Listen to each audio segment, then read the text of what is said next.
My name is Malaysia Morris. I'm a family nurse practitioner with IU Health. I've been in practice since 2024.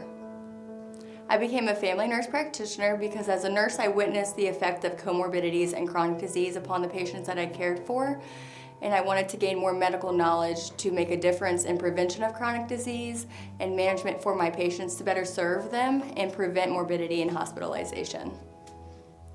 When you come to see me, you can expect to be cared for in a compassionate and personable manner. You can expect to be valued and heard and to be included in decision making that is based on upstream and up-to-date medical knowledge to better your health. What I love most about my job is developing trust between my patients and helping them come up with an individualized plan to meet their health goals and seeing these goals met. When I'm not taking care of patients, I love spending time with my children, adventuring outdoors, playing guitar, cooking, being involved in my church, and sharing the gospel. I look forward to serving you.